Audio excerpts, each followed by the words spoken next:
Family London, they pay. When you get your man, Maduma, let you feel both. I want to she a board of Pichi. But they baby need respect. In top work, what they could achieve. My Vipano, my Vipano. You might get Kayo, great sample Sampano. I want to buy why you won't validate. Mon phone a Kayo, ni qualité. Façon, je t'aime la bébé, tu n'as pas idée. La saga vient pour Milano, tu baisser. Party man, I'm kissing now. It's on me, I need my trouble now. Baby, it's by mine now. And you love with the CTV now. Party man, I'm kissing now. It's on me, I need my trouble now. Baby, it's by mine now. And you love with the CTV now. Mano cara solo rocame, ando no dule, palume, mano leg, yala moto me, maso no gawile, no sume. Nukwe play jona jinam, e yon bena tamu votu, a jouer porno, jona jinam, ya no morno, ale tout. Bébé no wonto, bébé vivinto, pour mélanger pas ici, bébé la suite-to. Et t'as pas nabe, mi ya no wa jalousie, mi ya blessé, typé, juste pas jalousie. Mon bébé, on les vierges.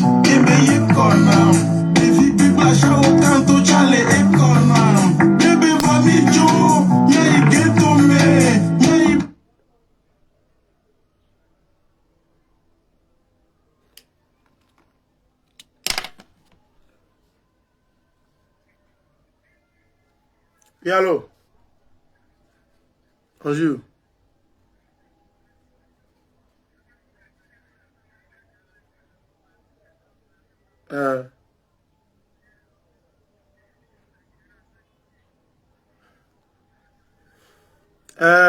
Egbolo awon.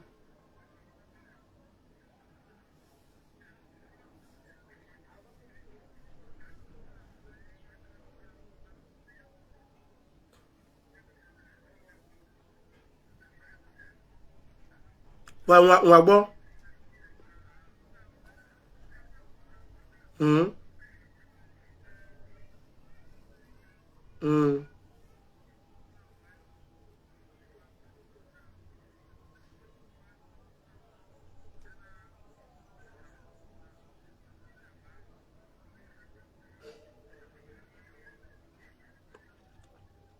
Ba owe wa woshi.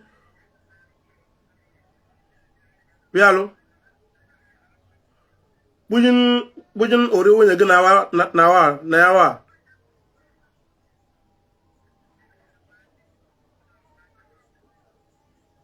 Ba fe o ki wa o bai. Ni fe. Ba o we so wa o bai.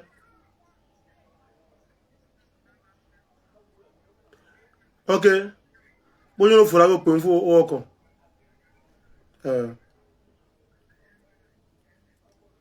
Bye.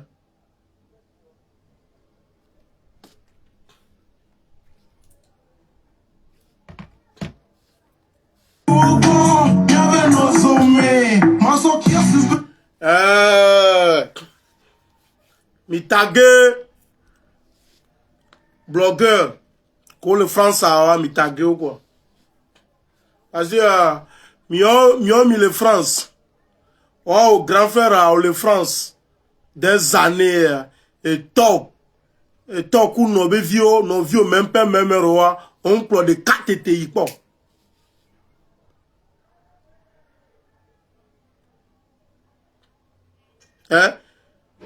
No vieux même pas même roi on plo de 4 TTI France quoi. Amenye on nuye lo grand frère on nuye lo. Nya maso kewe lo. Aya angle dare. Aya maso kewe. tu vas payer. Et il y a le coup payer. On a payé d'où derrière. On a payé d'où derrière. Nous tournons vers à quoi pour dire mais les encore la fille de qui arrive. On l'a bé quoi. On l'a bé. Amenye, mi les omena m'tolo. Kaka moko le yo vote acha, o le yo vote o balé en vie na ka balé somena. Nyam le Togo le fie nyam pon le luo. Nyam le Togo le fie nyam pon le luo.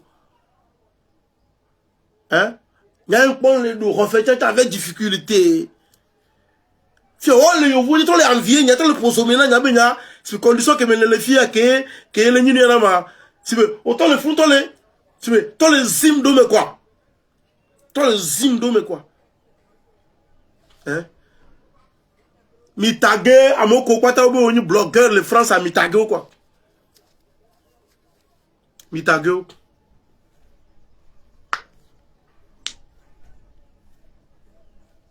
On se met alors mi tagué quoi. À mon copain un blogueur le France pas mi tagué on y va quoi.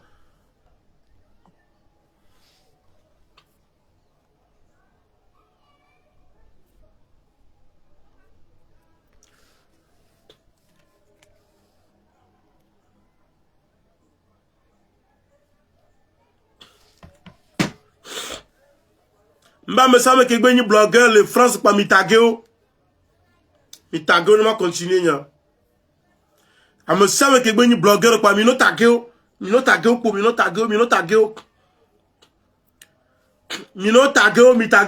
ne va quoi. Parce que comme nous vendons a me kento. Yem le gba entra je sais qui quoi. Il est en danger. Tu es en danger mon frère. Tu es en danger. Et missile glacé au Yano. A me semble que Béni, il y a blogueur, il faut de quoi. Au sous-bolo, il y a bien un enfant à gagner. Tu vas payer. Tu vas payer cher. A me demande, tu as besoin des ennemis. Ne m'en non force voir. Non, c'est mon non force, avant sa force que moi ça va paix pour le fouton. C'est pour combattre les ennemis. Activer. On le sait mais alors. Maman ko ni blogueur le France pas mitago oh bo ni blogueur le France. Avant de pas de tout maintenant mon le réseau dit. Oh le yo vode et no be vu et to be vu on quoi de pe va France pas. Et no be vu et toi, baby, on peut dire que va faire ce pas. Tu es incapable de ramener tes pauvres frères. Frère ou et non que Dieu attend mon tébélé. Maman, on va pas fier. Fier, on le fou nous, nya que le fier, que le doigt ya. Oh, on le consommer ya. Fier, autant pour la crédit parce qu'on blé et nous y on quoi. Amenye, miyan lisibe, bon. Grand frère, on t'a OMC. M'jesi oyon ko gbogbo le nam blogger ko l'Amérique acha yo pour adin konya m'jesi mi amesi m'jesi mi kinke va m'sane dié on se met alors on met chaque chose à son temps. Grand frère oh le France nous obese mitago la leke mi le tago le jinan quoi mitago oh le France nous sebe amedebe. Et ya kwero ghetto vintia, on avait un na me, ben ba pelintinho be fake yemu. No se, o ni ala filebe, amedebe yejila klo ghetto viva Europe me. Ne ba ba show a, on avait ao. Bon ba plomva, bono plomva ma wa sijo. Amo le inbox me na me, won to le inbox me na. Nyabo no le po video ya. Nyabo no le po video as le counter on avait la levo. Et la leo e, nyenja sokeo. Nyem ya so ki o gbede. Nyem ma so ki o gbede. Oh le France on to eno câble ya couton câble ya on be vi ko jia on to ke le frère o mte le pa me de pe yo vodo fia na me de bena no gbe sa me de bena e ya pe le ghetto vinti pa la be ba perentinho. No go ça me devait y avoir de Europe mais la tournée on a béni va massio Donc, à nos vies, nous voilà si Dieu entier, on peut pas se le voter. Grand frère, on nuit, voilà payer. Au dos adversaire, on le gladie, on a quoi, on a payé d'une manière que nous, nous, vieux, on a payé. Parce que, on a créé problème, on a créé problème dans le cas. On a créé, et ta famille, à mon coin, il y a le long. Amoko yecham le do susubina ma reçu ma pere wantia o le créer problème na wachawa ne gbedo me gbedo wachawa o ta to da gble vieux to la gble no mna wa famille o la goût amenye no veut le produit qu'on a fait c'est comme si on veut le produit force on veut le produit nature avec le nature en tobo on le a comme malédiction infinie on le petit frère on toi boya.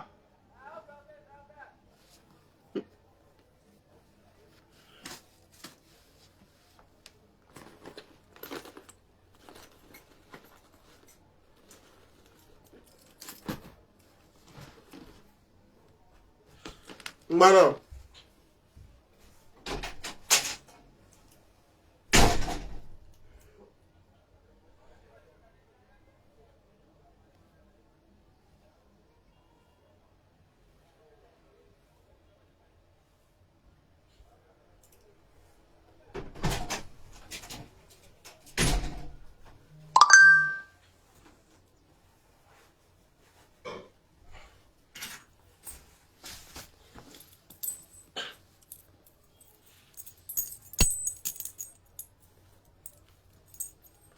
On le sait, mais alors, grand frère, on l'a payé. On l'a payé. Nyambo, on l'a payé, quoi. Non, c'est à. Hein? Non, c'est à. Kaliji. Oh, les yovos de là. Namele, et la cour de Ghetto Vintia, on a bon, pour une tigno. Namele, on a quoi, Ghetto Viva, et il y a un rock man. Petit frère, Mbana. Namele, on a quoi, Ghetto Viva, un rock man, a tourné, on a bon, nous, pour ma sijo. Namele, il y a soutenu, mais on a bon, bah, non mais ça faut tourner do profil coup statut voilà on a mais on ben quand ça faut tourner profil coup statut ma me baraye ni ya et ton câble enye wia alors non c'est toi enye wia grand frère on nuye lo on le panya on nuye nya ya sona ma we ma wala ma alors Dieu a autre chose à faire on le sait ne ma bioma ou noa ma bioma ou ben va s'occuper na o ya ma bioma oga wa oya nyento ma s'occuper non d'enfin onuye lo onuye nyanda so do vodou gome lo grand frère nyanda so na vodou lo ah o nya o parce que Yesu am nyama ina o ma un nyama ina o era so ke o ah ma un nyama ina o ma o amoko afiko la corriger o le yono ya on le sait mais alors on l'a payé il y a ma soeur na vodou c'est une tande que non quoi e gbe sukema e gbe dimanche hein e gbe amdo concert le va kemes va après ma soeur na vodou grand frère no mnya o are ndiki pela bledo le France kakare hein bon nkari jilo church yo la ya la do gbera be na maune na e nea ma nao peut-être on avait gamon poso va vodou là ouais non c'est le cas là ouais non c'est le cas même là ça do vodou gomelo ja carrière nya vodou c'est vodou le manager c'est vodou le manager na carrière nyelo grand frère tu vas payer cher non mnya o hein non mnya o on le dava pas et on allait dans le France hein le peu c'est comédien né au pena kunde que oui allô oui bonjour regarde David c'est vous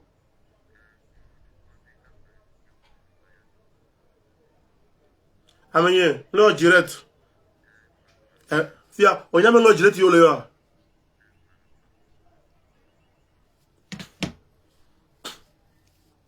on le sait mais alors on l'a payé cher Nyanya wande pe na olo. No ogbe fon po a. Wala won pa na mo le yovo debe. Amele penton gba mai na mo. On gba plomba. Sibe ne nya amenye. Nyamle shek na yovo de olo. Parce que nyama yovo da mai ke dek matutiu. Inga to glinti la yovo de o. Le ja zonzonko. Ma zonzonko la yovo de. Inga to glinti la yovo de o. Ma zonzonko. Et il a fait que le rêve, il a fait que les gens. Parce que nous courons, même des cas. On le sait, mais alors, grand frère, tu vas payer cher. Nyanda son a vaudoué, Nyanda son a vaudoué, non, parce que, collègue bleu dominant, collègue bleu nunya, collègue bleu famille n'y est benoué. Collègue bleu famille n'y est benoué. Amo collègue carré d'igno, collègue bleu benoué. N'ende o megbea, en boudou wa dadouaya. Donc, à Ochan, on l'a payé, vie, on l'a payé. Grand frère, et vie, on l'a payé, Nous, nous, bien, nos polis, encore, nous, et nous, au patalac bleu, les France. Hein? C'est l'eau, et nous, au patalac bleu, les France. Et nous, au patalac bleu, les France. On l'a dit, on l'a dit, hein? Et gars, quand on va, on te doux, méchant, hein? Et gars, quand on va, on te doux, méchant, on m'a pas. Et on va ça, avion, kofata. Dans l'aéroport à Trodjoui, on les daré. On les daré. Quand nous le poids direct à Nabela, tu es dans un gros problème.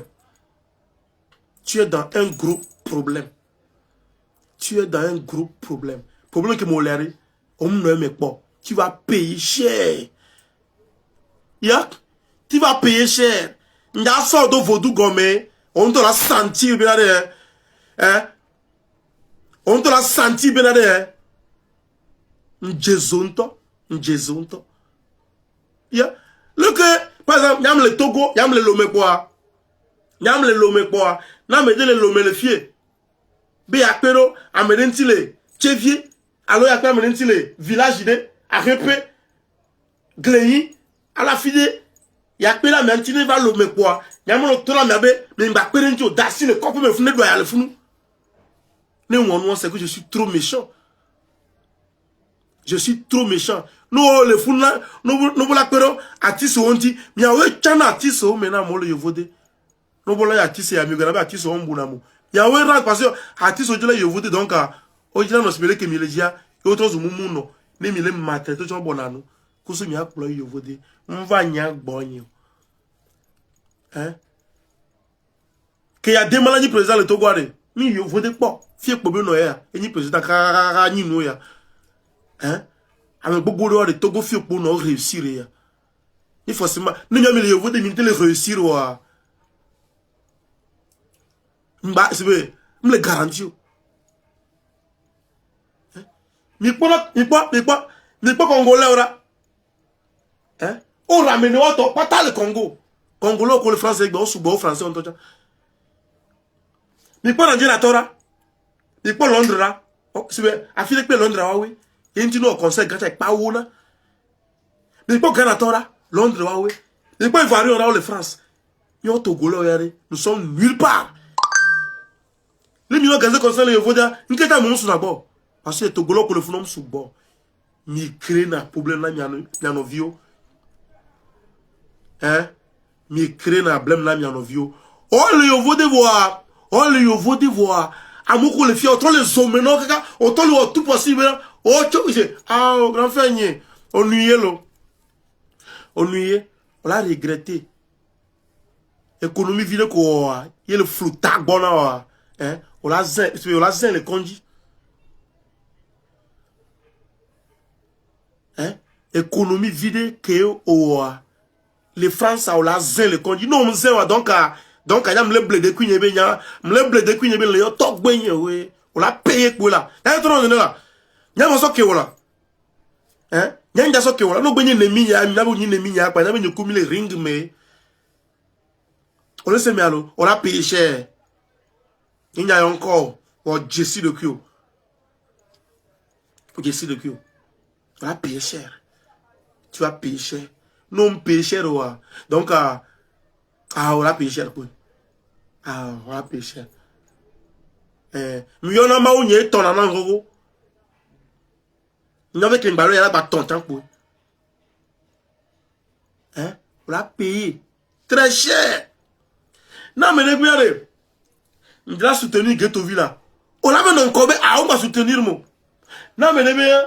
Oh, actuellement, Ghetto Villa, on y a le bon. On va voir des massis. On va voir des massis. Et ton câble, ya. Et non, azeto ou ton câble, ya. On t'en y France. On t'en y yovodia. Il n'a pas ya. Non, mais les gars, wow, elle a des bébés. Hey, amenye, m'a créé problème non rien. M'a créé problème non rien. Hein? Bon, m'a créé problème non rien. Hein? On l'a y'a où tu as trouvé solution m'lé.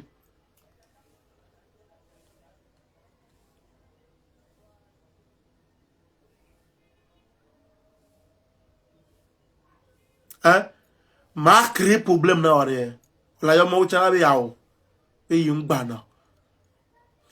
Ya amoko pata parce que nya mle bana misreka nya la finia le vaudou gomme donc anu yon ko na tele parler vaudou avec ko on a deux problèmes pour ame ça on a deux problèmes pour ya le tono ne nya la finia le vaudou gomme donc anu yon ko na parler vaudou avec ko on a payé cher nous c'est akadeji on a payé cher wa ya nda trouver yon ko na vaudou avec quand on a sentir quand me soir on m'a poudia me dekbe benko nya nya so ke oro ara so ke o nya yemi ao be no poto me na wa trofe gone ne ya gwanyo no poto me na ma so pata ma so tana quand me ma poudia no vigne dekbe so yene o le ovo de le funu kwa gbedo alo sa di o muso à ce téléphone, nos vidéos, nos conneries, à nos jouer, à mes réseaux qui vont au fond. Hein? Tu es le plus méchant de tous les Togolais en France. Le plus méchant. Bah, tu vas payer. Tu vas payer. On se met le chèque qui est en France. France, il y a le chèque qui est en France. Le temps, il y a un avion, il y a un glinti. Et zone, comme il y a pas de départ.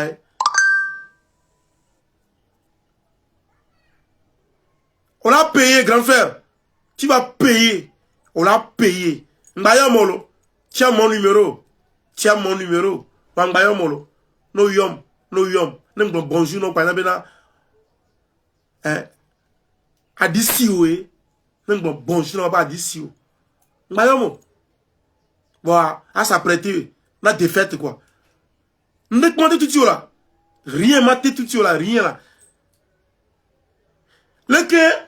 Mano hume voir matrono 3 fois mais que le quelqu'un bien va avancer là hein le que mano hume là no ko voir avec que le doit le quelqu'un matrono empêcher mais bien ba moi va réussir matrono empêcher mais à moi va réussir amenyo le méchant toi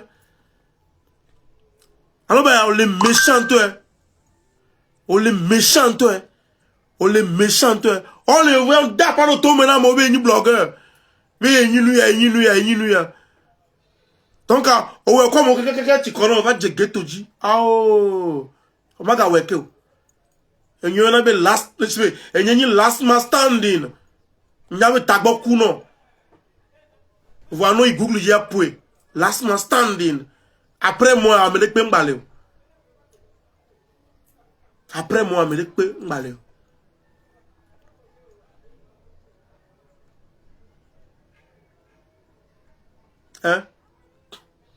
Hein? On l'a payé. On va me s'en foutre au profil là. On va y aller, mais que tu me s'en foutre au profil, ma. Ben que tu me s'en foutre au profil, ma. Ben des photos. Ben maman il a mot. Pas me barrer. M'bara so with talk câble là. On l'a payé bolo. On l'a payé kakade. Tu vas payer kakade. On l'a payé kakade on talk quoi de. Nzizi là. On te dit Edogo gang. On a Edogo gang. Hein? On a payé pour l'autre. On a dit millions. Et nous on dit yo Togolo yo sous la fille po. Yo Togolo fi que mi sous la Nigeria. Yo on a dit maçon. Nigeria Ghana nyoto golo funu pomi sugbo le monda me won. Nigeria Ghana funu to golo mi le won. Mi o red mason. Nya o tu na ho na mo. A mo na ho e ko show me. Mi on to bi mo na ho show me. Mi le yovo de a nya no view même pe même roa. Mi nte le polo so le yovo de. Fia amede akpono je kaka ame anyima ame mawire. E am nya me barase mi awo mawire. Ye bebe ya pera merenti. On va na nyi be gba pera me anti o. Grand frère, on l'a payé. On l'a payé. On l'a payé. Nyanja au village, je vais appeler le village. Nyanja au village, ma son corps là. Ma son corps là. On l'a senti le là on met. On l'a senti. Nya me ça me on la comédie non. Nya nous n'y hey, mbadjala kukoro gali mena molo. On l'a nuit cher. On l'a nuit cher. Hein, ton nom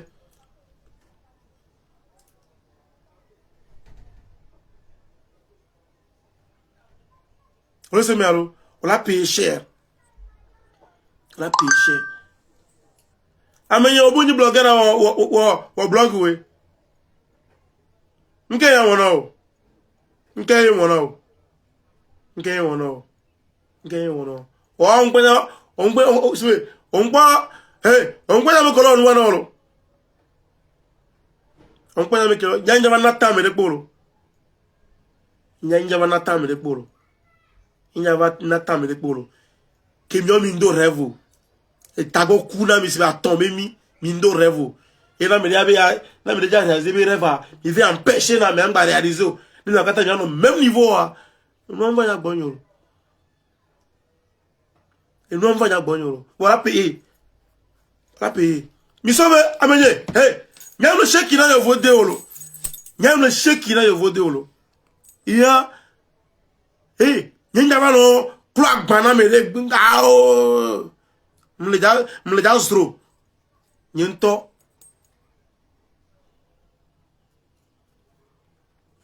Wala se me alo. Ego me yibena. Mi essaye de détruire ce bon. Fifia, c'est bon. Amenye. Mba gbedoro. Ya tellement on le pot de la ruelo. On le pot de la ruelo. Ame ki game no be fon le yon ko ne barak pa wa do problème pou. No be fon yon ko ne barak pa do problème pou. No dia me po. No go yon ko ne barak be on l'a payé pou. On l'a payé pour là. Et nous on l'a gbe kan on to boire. On m'a c'est gomme la so be tasi wo va me tasi wo. Ame ko on to le di banana wa. On a me retour à l'envoi. Me boyo. Ah oh me boyo. Retour à l'envoyeur, Belani. Retour à l'envoyeur. Onuye. Nyabena. Eya. On va quand même koko. Onuye. Et misi glacé. Y'a les panas, on est. Topocha habame. Topocha habame. On le vaut d'homme le bourré que nous. On le vaut d'homme le bourré que nous. Tu n'as rien. Anou pas te t'aimer le dôme le fio. Anou pas te te on t'en dôme le. Non. On m'en est pas non. Tu n'as rien fait pour ta maman. Puis un amoureux, je l'ai pas me bon dia. On a une bosse mais non. Ano zoa mea. Ano pour dire mon comme na kwela mo antu. Ami me barai.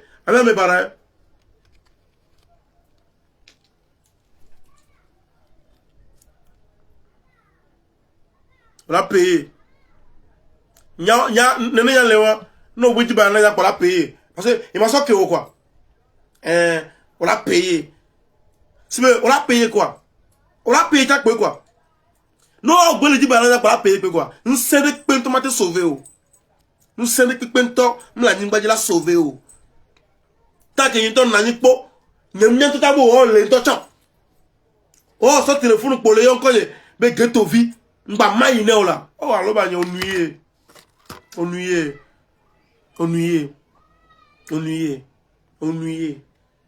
pota quoi. Et soa, o ma gba oke.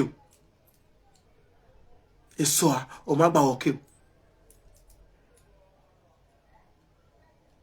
Et soit, au Magba. Oh, le Togo. Hein? Tu n'as, c'est, on voit rien. Finalement, dans le Togo, dans le Vodé, oh, Nyame.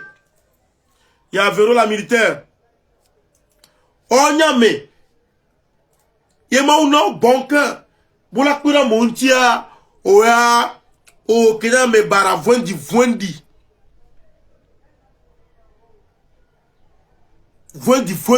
Yem le sibo de gars 100 000 nan non pas. Alors, à me répondre pas. Parce que non, mais na me gars fait non, ya. Non, mais na me gars fait non. Donc, on tombe maintenant, mais on. Amenye, au deux problèmes, tolo. Ah, au deux problèmes. Au deux problèmes, quoi. Au deux problèmes, c'est bien fille, la sévie copée. Au deux problèmes, c'est bien fille, la sévie copée. On laisse me alors. Elle sort, ma banco. Ameke Ochan. Ameke Ochan. Ameke Ochan. On va s'en gagner dans le là, c'est mieux. Et ma si ventilo, béba. Après, on va s'en gagner dans le ma débranché. Non, non, je me gagner dans le bonnet.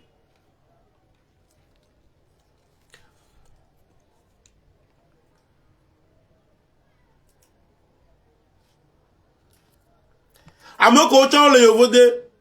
On le Togo. Il a fini pépé. Et mi le zomenam. Mi le prou badunam. Mi fona mi guna mi abe énergie. Aya me de bola. Aya me de bola ba home. Ava no podia me bube nko.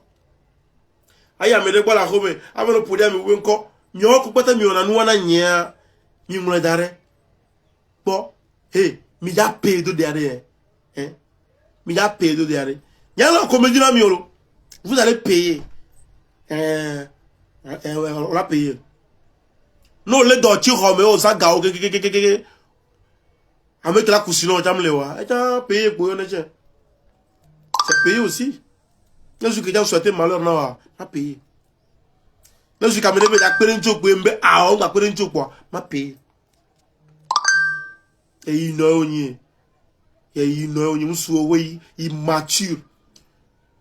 Au quoi, mon gosse, mais quel est le réseau du haut? Hein? Envie bon blâmi. Envie bon blâmi. Envie bon blâmi. Il n'y a pas de temps, mais il y a des aristos. Tellement. Aristo, il n'y a pas de temps, mais c'était oh. Mio blogué. Et qu'est-ce que le Camille? Nous voulons partir sur l'Europe, mais il y a un peu, on va prévoir. Il y a un peu bien à mer.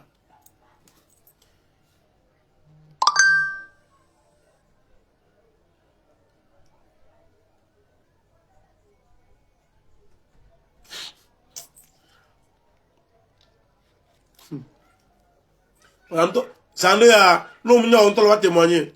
On témoigner par la côte d'or. On le sauver. On va son mot blanc, on nuit. Nous blanc pour le sauver. On s'en vient là. On s'en vient nous convie que. Non, nous sommes waouh. Ah, ni ma sonne mao. Ni ma sonne mao. On laisse les mains. Ninja sona mao. Frédéric, Porto Rico. Ni ma sona mao.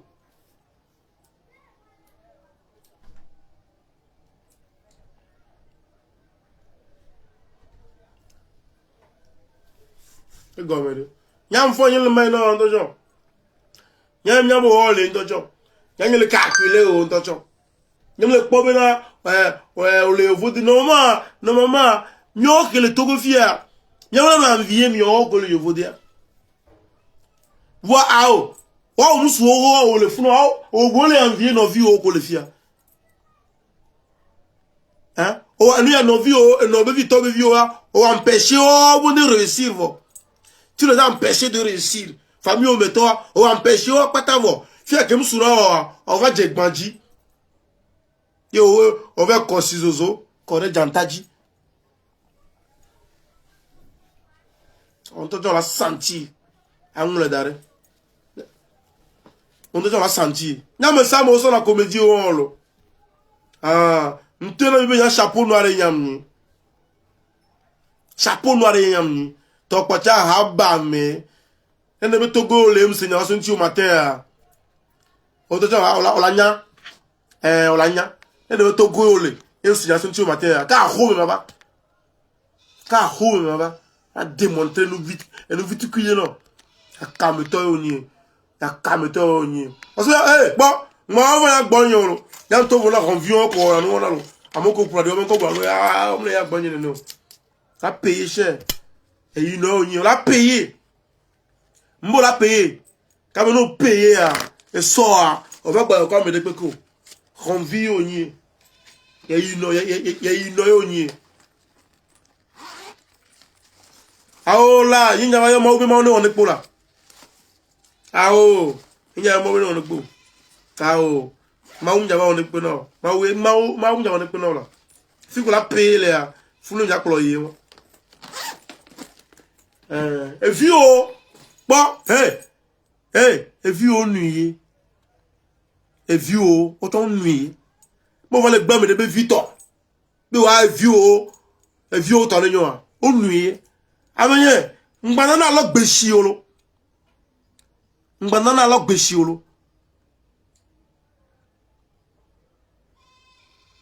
mi fona po mi gbe to afosa je quoi nyomi le France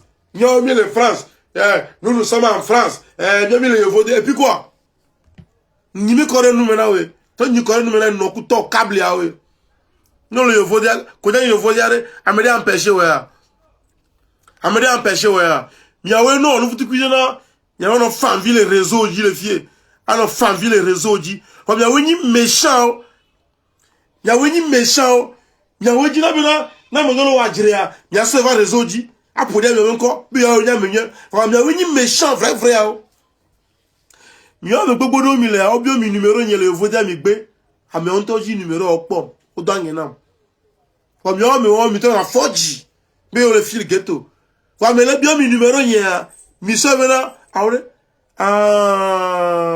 minuit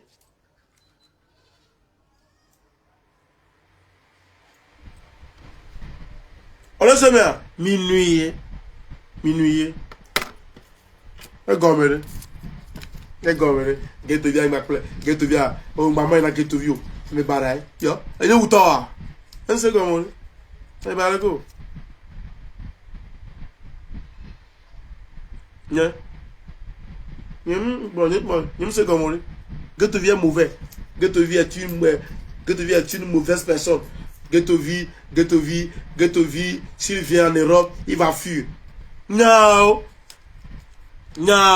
s'il vient en Europe il va fuir non faut pas d'accord on n'a pas mauvais statut mais quels sont nos statuts ma on n'a pas mauvais profil mais quels sont nos profils ma o il a une bosse maintenant mi sugbantolo wanya le po fuck na mi o ya nya le po mi agbontojo o le funu wa ojan o nvo nya nvo wo pa fi ke le dare to kanye me le fi à l'aise afi ke joro ma yin na o se me alo afi ke joro ma yin na no vinyo amo yo na nkara se nko me ko mte yo no parce que tu ava nyom nya varo a amede matebe ya na me no na that dome na o ya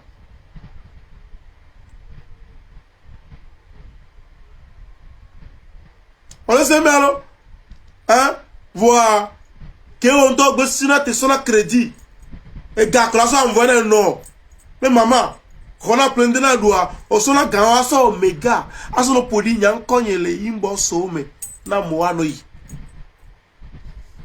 na me so mon profil là alors no bien 24 me so mon profil là téléphone caméra les a we pleiner yeah ina ka we ma nkete so kete photo profil que tu me bara no me bara ya lo we obe ame ya me bara on va le jinya ne obe ame bara em ni eyo le gbona mo wa lo o nya me bara ola no cover ji ola jai na me fi o nya me bara konya be mnyame bara ogba trova le jinya nam ora payer pour nous ça kareji mto no no nya ora le do chiko be kakakane e ga ola vo avec la va dio pocha le robe no nya o ma po avion fata il a corps à Togo avion fata il a corps à Togo avion fata il a corps à Togo avion fata la corps nya le bano comédie le coach en tête de force le podin kogne le imboss mena moi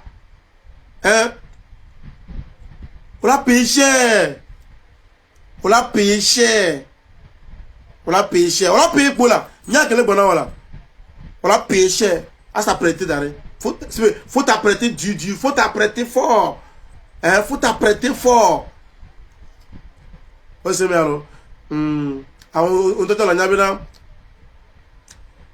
on t'entend la nyabina no yovodea na me yovodea ame ambe dono na me bube nyame amene na yo kpaso famille o me yovodeo ya kameto yo ni sinon ma dinya yemore donc on vono quoi on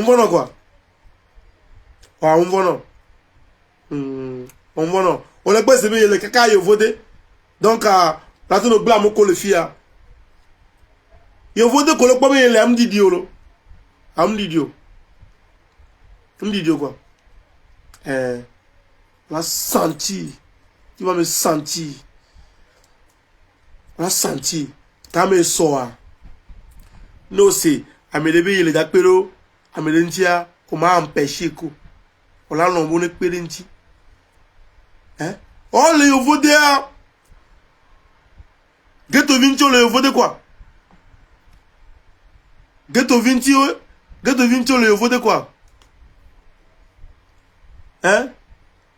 Ghetto Vinci le yovode quoi na me lebe ya kwere Ghetto Vinci o ve glana o ngba kwere ntio na me le so photo your profil là ala pa na me le photo le profil na me le so photo your statut ala va le bien se fika be jesim le ma bi ngba do khanyo na me le so khanyo onu ya on a que no c'est où be o ja pro Ghetto Viva et douamea on a no problème masiyo et to câble ya et to aéroport de Jasimbe aéroport que mi ato yo voda et to et tu ya on va décider ba me ko la voyager on nuit lo ore on me le dit bien on me le dit, il y a un avion va Europe ou alors. On a un avion fatal. Fatal, ça va.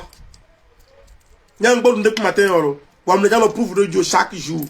Kaka, si pour de la diabo, on a senti, on a senti. Ah, mais Ghetto Viva veut aller en France forcé. Il y a un en France solo. Il y a un en France.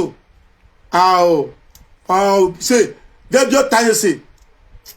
Y'a le chèque yolo. Amenye ne to mate sauver o olanya. On les aime ne to mate sauver o olanya. Mauke yam le yoa. Yam le jado avion. Yam da in France solo. Yo von to la so romana le krato gofie. Nyamado roma gwelai. Yam no to nous gomme sibe. Les grands frères le to nous gomme. On venait de mo forcer le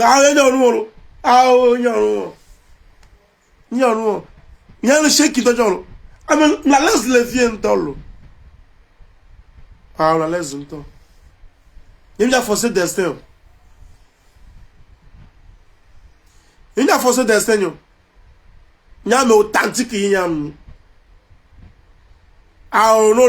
no mano France na mano yo vode ba fille na be ado pression na Ghetto Vibe pas de fuck nos le cas no le yo vode no respecter maman respecter pano o ya po be ya le yo vode be no be ya forare président fonya singa Togo bele pa pachara yo pata le yo vode tu matin no Togo la pachefa on les aime alors même le pana mi be J'aime, je n'ai pas besoin de France. On le sait, mais alors. Et c'est à Robert Douméan, il y a roi. Ouais, il y a Robert Douméan, parle-nous. Ah oh, oh, voilà, maman, j'ai ramené alors. Ils sont coup d'arrêt. Ils sont coup d'arrêt là. Mi mate chizo yo. Et nous, qu'est-ce que c'est? Et zo assez unto. Et zo assez unto. Nye bena. Kove le poni konye. Aolo. Parce que on l'a baba ouerke. Nye ne pas me de la yana geto viga. Nye bena. Nye vous d'accord geto yevo de ore. Obo jog organiser concert. Tourner la geto vi. Ogbe ne va massi.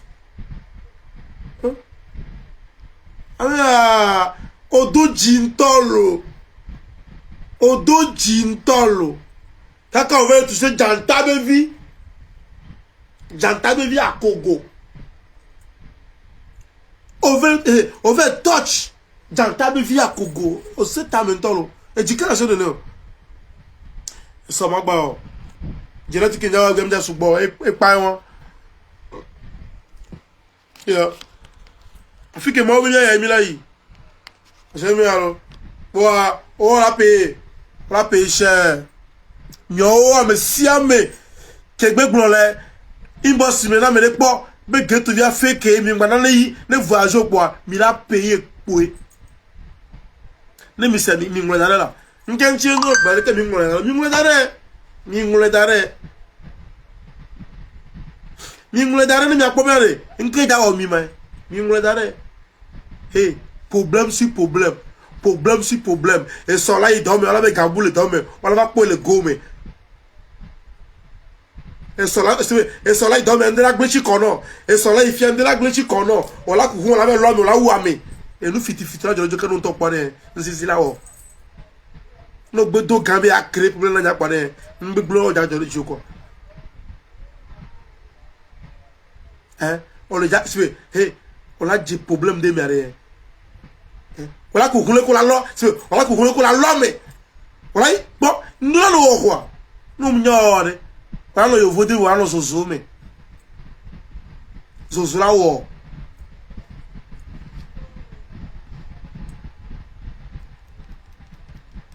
Yallo.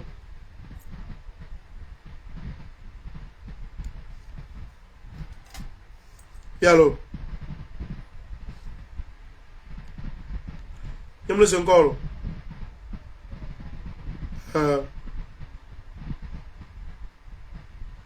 Bravo.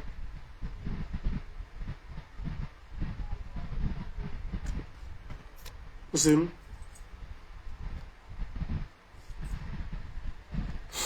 On se met alors.